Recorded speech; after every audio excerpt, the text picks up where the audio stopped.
नमस्कार, मैं दीप्ति झा और आज हमारे साथ है मुंबई कांग्रेस अध्यक्ष श्री भाई जगताप जी। हम उनसे बात करेंगे और सीधे राजनीति पर चर्चा होगी, सीधे उनसे सवाल होंगे।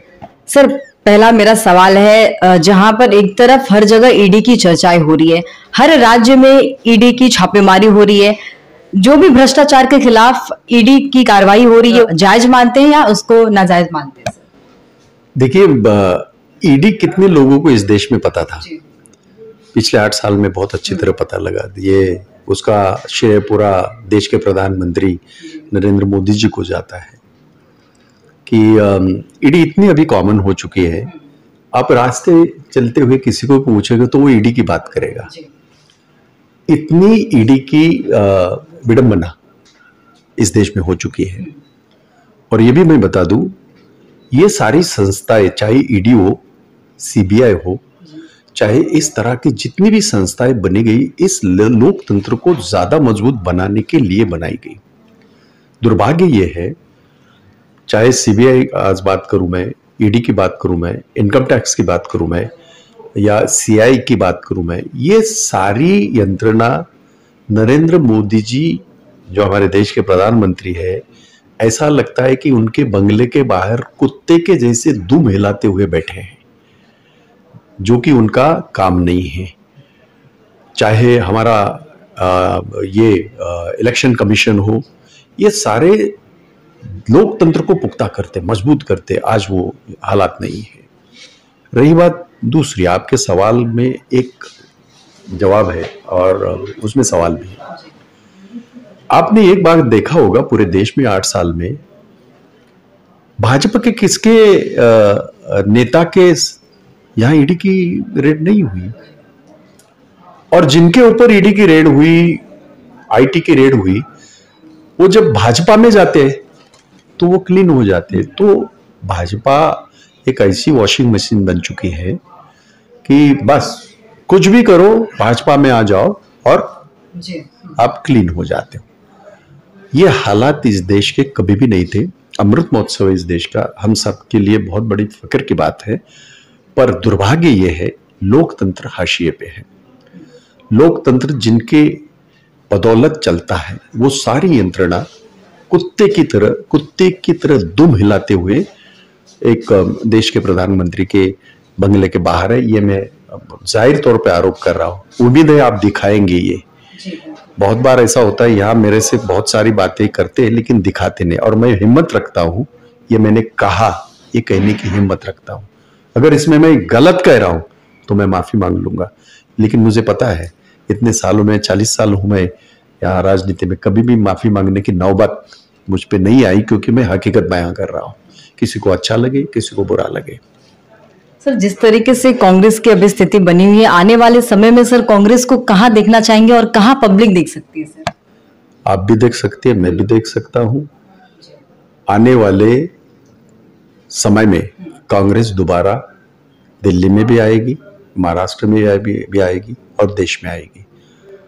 ये सिर्फ उसके लिए नहीं कह रहा हूं क्योंकि मेरे सामने मीडिया के लोग हैं। एक हफ्ते पहले राहुल जी ने कन्याकुमारी से कश्मीर तक की चल के पदयात्रा शुरू की है।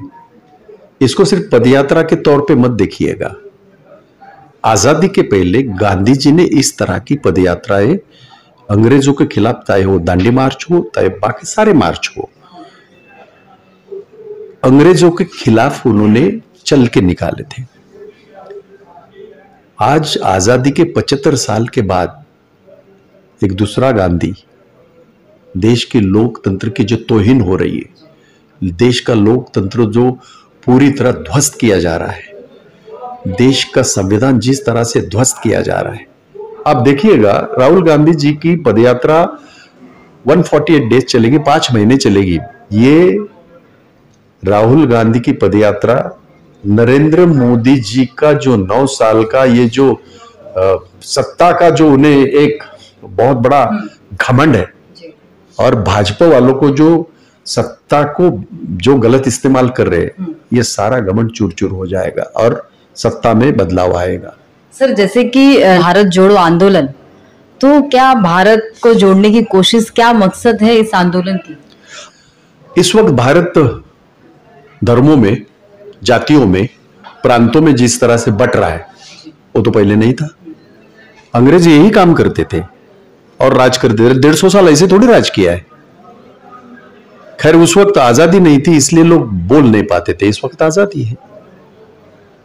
तो पिछले 9 सालों में इस भारत को तोड़ने का पाप नरेंद्र मोदी जी ने और भाजपा की सरकार ने किया है। आज उसको जोड़ने की आवश्यकता है। आज कन्याकुमारी से लेके वहां कश्मीर तक और बाकी भी सारा जो ये है, ये जोड़ने की आवश्यकता है। इस देश का भविष्य जो युवा है, जो दर बदर भटक रहा है, उसके बारे में कोई बात नहीं हो रही है, कोई पॉलिसी नहीं हो रही। उल्टा हमारे देश का उद्योग बाहर जा रहा है, भाग रहे हैं वो लोग। इससे सरकार की जिम्मेदारी बनती है, सरकार का दायित्व होता है कि वो पॉलिसी बनाए और ये करे ज्यादा से ज्यादा ये जो है इंडस्ट्री हमारे यहाँ है, जिससे कि लोगों का रोजगार बने। वो चाहे वो हमारे आदिवासी हो, चाहे हमारा माइनॉरिटी हो, इन सबको इस वक्त इनसिक्योर महसूस कर रहे हैं। उनको जोड़ने की आवश्यकता, और वो काम राहुल गांधी बखूबी कर रहे हैं। सर, तो भी सवाल उठता है, सरकार चाहे कोई भी हो, पहले कांग्रेस की थी, अब बीजेपी की सरकार है, उसके बावजूद भी सर बेरोजगार का मुद्दा एक चिंताजनक विषय बन चुका है। सर, इतनी बेरोजगारी कभी भी नहीं थी, ये मैं बता दूं। 2014 के पहले की जो बेरोजगारी है वो देखिएगा और अब की बेरोजगारी है वो देखिएगा। और उसमें सबसे बड़ा पाप नरेंद्र मोदी सरकार ने ये किया है, जहां शाश्वत रोजगार होता है, परमानेंट रोजगार होता है, वो रहा इस देश के जो पीएसयूज है उसमें रहा। इस देश के पीएसयूज नरेंद्र मोदी जी ने अपने दोस्त अदानी को भेज दिए हैं। रेलवे में लाखों नौकरियां थी, आज नहीं रहेगी। एयरपोर्ट पे लाखों नौकरियां थी, नहीं रहेगी। ऑयल इंडस्ट्री में लाखों नौकरियां थी, नहीं रहेगी। स्टील इंडस्ट्री में लाखों नौकरियां थी, नहीं रहेगी। टेलीफोन में, एमटीएनएल में लाखों नौकरियां थी, नहीं रहेगी, बेच दिया है। यहां सब जगह मेरी यूनियन है, बहुत सारे यूनियन वाले हैं। 3.5 करोड़ नौकरियां इस पीएसयू से इस देश में होती थी। आज एमटीएनएल में जहां लाखों नौकरियां होती थी, एक जमाने में लाखों, 6-7 लाख लोगों को जो नौकरियां मिलती, आज एमटीएनएल में सिर्फ और सिर्फ 3200 लोग हैं, 3200 लोग हैं। सर, लेकिन जिस वक्त महाराष्ट्र में राजनीति को लेकर उलटफेर हुई थी, उस वक्त ये भी अपोजिशन की तरफ से सवाल खड़े किए गए थे कि शिवसेना कांग्रेस की गठबंधन में आने से जो है उसकी सरकार गिर गई। ऐसा है कि इस तरह की स्टोरियां बनाने में वो बहुत वाकिफ है, वो बहुत माहिर है, उससे हमें कोई फर्क नहीं पड़ता। ये वही सरकार है जिन्होंने सबसे कम, इसकी आबादी 12 करोड़ है, सबसे कम कोविड में मृत्यु महाराष्ट्र में हुई आबादी के हिसाब से। यूपी में क्या हुआ ये मैं कहने की आवश्यकता नहीं। शुक्रिया सर। तो देखा आपने, सुना मुंबई कांग्रेस अध्यक्ष श्री जगताप भाई को, और सीधे उनसे राजनीति पर चर्चा की गई। सीधा सवाल, तीखा सवाल उन पे किया गया और उन्होंने सीधा सारे सवालों का जवाब उसी अंदाज में उन्होंने दिया।